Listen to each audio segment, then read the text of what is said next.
안녕하십니까. 8월 19일 월요일 선거권의 혼술. 지금 조국 법무부 장관 후보자를 둘러싼 각종 의혹들이 양파껍질을 벗기듯이 쏟아져 나오고 있습니다.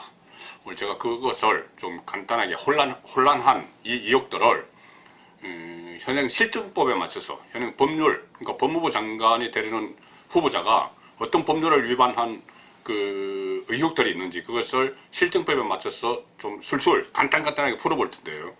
그 전에 제가 조국 그 후보자 임명을 강행한 문재인 대통령 관련 이야기를 하나 하고 시작을 하겠습니다. 뭐냐면은 제가 8월 18일 일요일 방송에서 그 말씀을 드렸죠.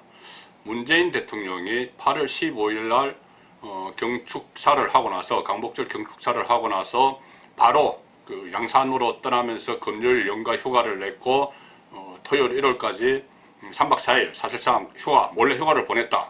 이 말씀을 드리면서 8월 15일 날 경축사를 하고 나서 그 다음날 뭐 평화 경제를 이야기하면서 북한에 구애를 했지만은 그 다음날 아침에 북한이 미사일 2발을 쏘면서 실컷 조롱을 했다. 그 말씀을 드렸는데, 그러면 미사일을 쐈으면은 양산에 있었든지 부산에 있었든지 대통령 국군 특수권자가 바로 청와대로 돌아와서 그 점검을 해야 하는 게 맞습니다. NSC 회의도 열고 점검을 해야 되는데 부산에 있으면서 그냥 보고만 받았다고 그러고 그대로 앉아 있었습니다. 부산에서 휴가지에서 휴가를 가서. 자, 그런데 더 심각한 것이 북한이 그날 미사일 쏠 것을 알고 갔다는 보도가 나왔습니다. 8월 15일 날 경축사 마치고 강북쪽 경축사 마치고 양산으로 갔는데 그 다음날 미사일을 쐈는데 그 쏠 거라는 걸 문재인 대통령이 알고 갔다는 이야기죠. 오늘 동아일보 일면 톱 보도가 그겁니다. 우리 군에서 북한의 도발, 그러니까 16일 날 강원 통천에서 쏜 거, 그 도발을 하루 전에 포착을 했다. 그 발사대 움직이는 것을 추적하고 있다가 하루 전에 쏠 거다는 것을 알았다. 알고 청와대 등 위선에 보고를 했다. 그러면 문재인 대통령이 보고를 받았겠죠. 강복절 경축사 한 그날 오전에 보고를 했답니다. 그러니까 그거 알고 경축사를 했고, 그렇다면 북한이 미사일 쏠 거구나. 아니면 오늘 오후에 쏠까? 8월 15일 날 오후에 쏠까? 8월 16일 날 또 쏠까? 아침에 쏠까? 이것을 알고 있었는데 그날 강북절 경축사 마치고 가버렸습니다. 휴가로 가버렸습니다. 청와대 떠나버렸습니다. 자, 이것을 과연 어떻게 이해를 해야 될지 저조차도 참 혼란스럽습니다. 자, 이것은 또 새로운 내용이 너무 말씀드리기로 하고, 어쨌든 북한이 미사일 쏠 것을 알고도 휴가를 간 것이 지금까지 드러난 겁니다. 청와대 아직 여기에 대해서 정확한 해명 없습니다. 해명이 있으면 또 알려드리도록 하겠습니다. 그리고 자, 본론으로 들어가서 조국 법무부 장관 후보자, 지금 여러 가지 의혹들이 제기가 되고 있는데 과연 법무부 장관이 되려면 법을 집행하는 최고 보루인데 본인은 법을 잘 지켜야 됩니다. 물론 실증법 벌써 위반해서 유죄를 받은 사례가 있죠. 조국 후보자 같은 경우에 산호맹 사건 유죄 받았습니다. 물론 이것도 상당히 큰 문제지만은 어쨌든 실증법 위반 사건으로만 보면은 한 오래전에 울산대학교 있을 때 오래전에 실증법 위반한 것이죠. 그렇다면 그 이후에 실증법 위반은 없었느냐? 만약에 있었든지, 또 지금은 적발된 건 없습니다. 근데 지금이라도 지금 쏟아진 의혹들 중에서 정말 실증법을 위반한 게 있는지, 법무부 장관 후보자가 범법자가 될 수 있는지 될 건지, 그 부분이 상당히 중요합니다. 법무부 장관 후보자는 누구보다도 실정법을 잘 지키는 그런 후보자여야 됩니다. 이것이 산호맹 같은 어떤 시국 사건, 이것을 일단 차치하고 그럼 우리 일반 국민들이 지켜야 되는 법, 그것은 과연 제대로 지켰을까? 자, 나경원 원내대표 이렇게 이야기했습니다. 범법자로 의심받고 있으니까 법무부 장관 후보자가 범법자로 의심받고 있으니까 청문회 전에 수사부터 받아라, 이렇게 이야기를 했습니다. 그래서 지금 의혹들, 특히 인사청문회, 국회 인사청문회 들어가기도 전에 언론을 통해서 또 야당을 통해서 제기되는 의혹들을 보면은 법무부 장관 되려는 사람이 숱한 위법, 탈법, 편법 물론 아직 2억입니다. 2억들이 있습니다. 그 중에서 하나라도 실제로 실정법을 위반한 게 드러나면 법무부 장관 자격이 없는 거죠. 자, 지금 한국당이 전담 TF를 구성을 해서 여러 추적을 하고 있고, 조국 후보자의 행적에 대해서. 그리고 뭐 필요한 것은 검찰에 지금 고발을 할 예정입니다. 고발을 하게 되면 검찰 수사해야 되겠죠. 물론 법무부 장관 임명 강행되고 나서 수사를 하겠지만은 그 전에 국회 인사청문회 과정이나 이런 상황에서 실정법 위반이 딱 확인이 되면은 당장 본인이 사퇴하거나 문재인 대통령이 지명 철회해야 되죠. 이거 상당히 복잡하게 얽혀 있습니다. 이 조국 후보에 대한 이 여러 가지 의혹들은. 그래서 제가 간단하게 그냥 설명을 드리겠습니다. 자, 제일 첫 번째 법률 위반 혐의가 있는 것은 자본시장과 금융투자업에 관한 법률 위반, 이 의혹이 있습니다. 한국당이 제기를 했습니다. 뭐냐면은 이 사모펀드 논란이 있었죠. 자본시장법은 사모펀드를 설립할 때 금융감독원에 투자 약정 금액을 보고를 해야 됩니다. 그리고 그 허위 보고는 책임을 묻게 되어 있습니다. 위반이죠. 금융투자업 관한 법률 위반이죠. 그런데 조국 후보자가 사모펀드에 74억 원을 약정을 하면서 10억 5천만 원만 투자를 한 상태죠. 그리고 또 설명을 하기에 사실 뭐 74억 투자 약정했지만은 실제로는 우리가 한 10억 분이 없어서 그것만 투자하기로 했다. 이렇게 해명이라고 했습니다. 그렇다면은 투자 약정 금액을 금감원에 74억 원이라고 보고한 것은 허위 보고죠.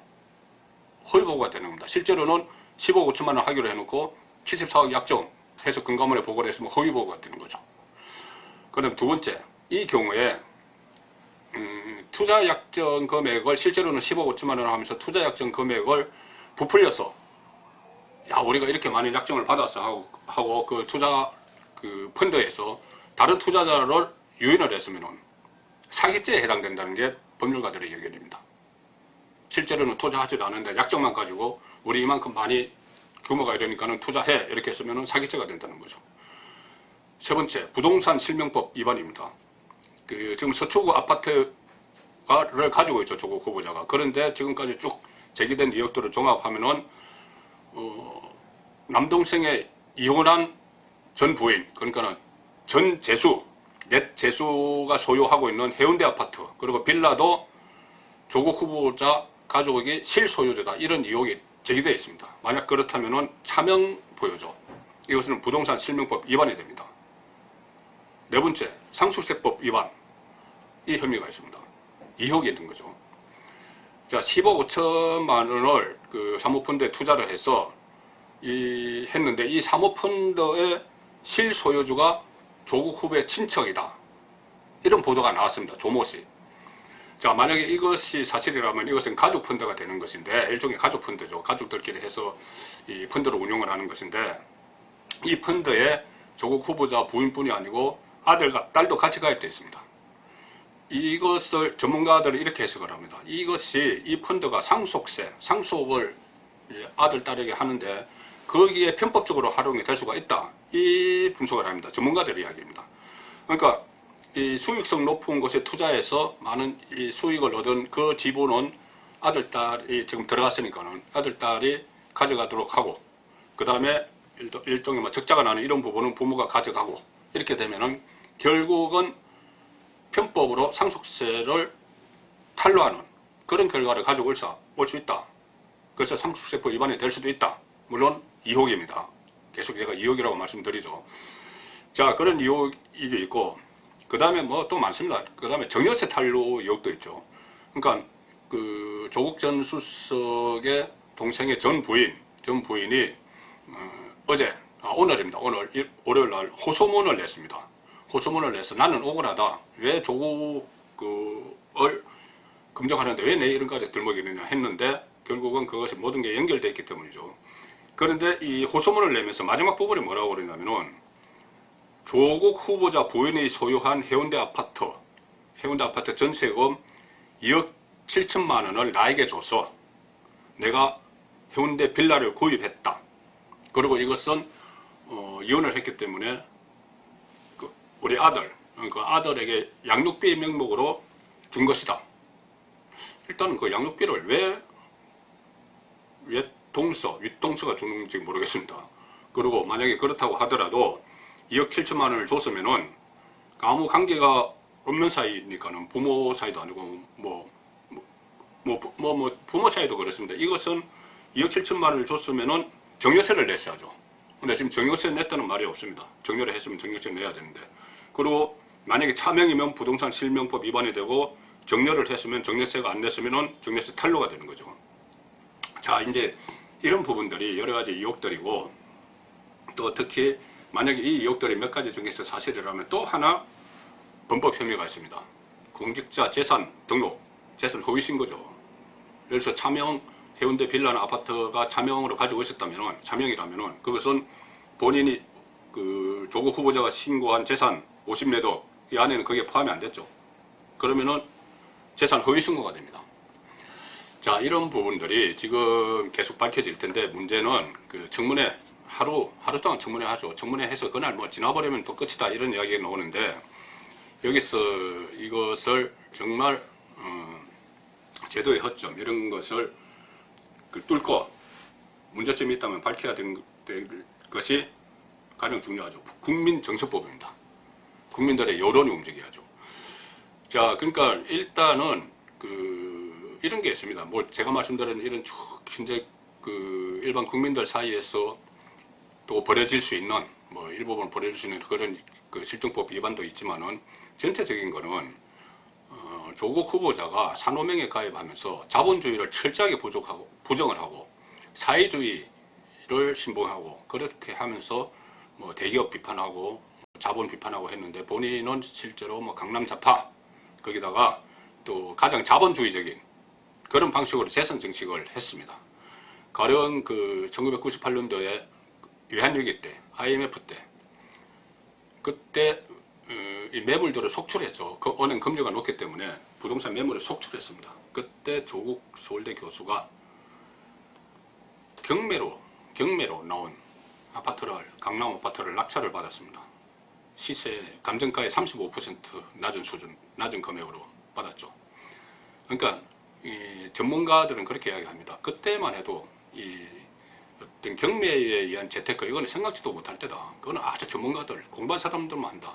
근데 조국 수석은 그때 벌써 자본주의에 물들어서 정말 어려워서 아파트 경매에 나간 그 아파트를 돈이 좀 있다고 사들인 겁니다. 자, 그런 것이 과연 국민 정서에 맞느냐, 이 부분을 따져야 될 문제고, 그리고 또 하나 이런 게 있습니다. 이렇게 백화점식 의혹, 비리 의혹들이 있는 조국 후보자가 민정수석 시절에, 청와대 민정수석 시절에 문재인 대통령이 임명하는 고위공직자 인사검증을 했습니다. 본인이 이렇게 여러 가지 의혹이 있는데 인사검증을 했으니까 본인 기준에 맞추다 보면 그게 제대로 되겠습니까? 다 본인이 다 했던 일, 그러니까 의혹입니다만 본인이 다 했던 일 가지고 막 검증을 하니까 이 사람 그럼 나도 뭐 그렇게 했지, 뭐 이렇게 지나갔을 수가 있습니다. 그러니까 이 문재인 정부 들에서 고위공직, 그러니까 차관급 이상 중에서 인사검증에 걸려서 11명이 낙마를 했죠. 그 다음에 인사청문회에 나간 장관급 이상 중에서 16명이 야당 반대로 인사청문 보고서가 채택되지 않았는데 문재인 대통령이 임명을 강행했습니다. 16명. 자, 그런 상황에서 이게 중요한 게 하나 있습니다. 뭐냐면은 11명 이상의 장관급 이상이 낙마를 했는데, 낙마 1호가 누군지 아십니까? 문재인 정부의 낙마 1호 법무부 장관이었습니다. 법무부 장관 후보자였습니다. 지금 조국 후보자처럼. 처음에 조각을 할 때 문재인 대통령이 안경환 전 법무부 장관 후보자 지명을 했는데, 안경환 후보자가 음주운전 같은 여러 가지 의혹이 있었지만 그 중에서도 결정적으로 낙마한 것이 뭐냐면은 사문서 위조, 변조, 실정법 위반이었습니다. 그때 화제가 됐었죠. 안경환 후보자가 42년 전에, 무려 42년 전에 한 여성을 연모를 해서 그 여성 몰래 혼인신고를 해버렸습니다. 그래서 이게 사문서 위조, 변조 해서 실정법을 위반했다. 어떻게 법무부 장관이 되는 사람이 실정법을 위반하느냐, 이런 논란이 있었고 결국 안경환 후보자는 낙마 1호가 됐습니다. 자, 그렇기 때문에 문재인 대통령은 안경환 후보자와 형평성을 위해서라도 조국 후보자의 여러 가지 의혹들 중에서 실정법 위반이 하나라도 확인이 되면 지명을 철회하는 게 맞죠. 또는 조국 후보자가 자진 사퇴하는 게 맞습니다. 조금권의 혼술이었습니다. 조금 전에 인사드렸는데 다시 나왔습니다. 제가 조금 전에 방송드린 내용 중에서 지금 급하게 확인된 내용에서 속보가 와서 다시 말씀을 드립니다. 아까 제가 조국 후보자가 법무장관 데려다가 범법자가 될 판이다 이렇게 하면서 여러 가지 말씀을 드리는 중에 정유세 탄로 의혹을 제기를 했습니다. 뭐냐면은 그 후보자 조국 후보자의 동생 전 부인이 호소문을 오늘 냈는데, 호소문을 내면서 조국 후보자의 부인이 소유했던 해운대 아파트 월 그 전세금 2억 7천만 원을 전세금으로 받아서 나에게 줘서, 그러니까 옛 동서, 손아래 동생이 나에게 줘서 내가 그 빌라를 구입했다 이렇게 이야기를 했다고 했죠. 그렇게 되면은 이것이 부동산 차명 보유 아니라면은 정말 2억 7천만 원을 정려를 했으면은, 옛 동생에게 정려를 했으면 정려세를 내야 되죠. 만약에 안 냈다고 하면은 이것은 정려세를 탈루한 게 됩니다. 그렇기 때문에 법무부 장관 후보자가 되려는 쪽에서, 이 법무부 장관이 되려는 쪽에서 정려세를 안 냈으면 실정법 위반이죠. 상당히 큰 문제인데, 이 부분을 그 동생의 전 부인이 왜 실토를 했냐면은, 그때 그 문제가 됐던 것이 이 해운대 아파트 전세를 준 날과, 전세를 주면서 계약한 날과 이 옛 동서가 빌라를 사면서 계약한 날이 똑같고 금액이 똑같습니다. 그렇기 때문에 결국 그들이 그걸 허락을 간 거 아니냐, 6, 7천만 원 그랬었는데 결국은 정려세 탄로한 것이 거의 사실로 확인이 됐습니다. 조금 전에 조국 후보자 쪽에서 그 보도자료를 냈는데 이렇게 이야기했습니다. 그 조모 씨, 그러니까 전 재수였던 조모 씨가 부산 해운대 우성 빌라를 정려받았다고 주장하면서 정려세 탄로 의혹이 제기됐는데, 자, 확인 결과 옛 동서 조모 씨는 세금 납부 의무가 있다면 항상 납부하겠다는 의사를 밝혀왔다. 이건 무슨 말입니까? 내가 그런 의무가 있다면 납부하겠다. 그런 의무가 있다. 그것은 정려를 받았다는 이야기죠. 근데 본인이 그거 가지고 정려세를 내야 하는지 안 내야 하는지를 몰랐다는 이야기가 되는데, 어쨌든 이것은 사실상 세금 탈루 사실을 시인한 겁니다. 그 전에 조국 후보자는 계속 그런 이야기를 했죠. 여러 가지 의혹이 쏟아지는데 모든 절차는 적법하게 이루어졌다.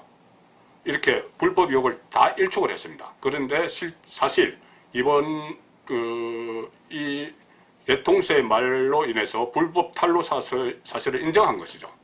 그러니까 실정법 위반 의혹을 처음으로 인정한 것이 정유세 탈루입니다. 그렇기 때문에 제가 말씀드린 대로 그 전에 안경환 법무부 장관 후보자가 실정법 위반한 거, 사문서 위변조, 이것이 큰 문제가 돼서 법무부 장관 후보에서 1호 낙마를 했는데, 과연 이 정유세 탈루 의혹이 거의 사실화된 지금 문재인 대통령이 조국 후보자를 어떻게 처리할지 지켜봐야 되겠습니다.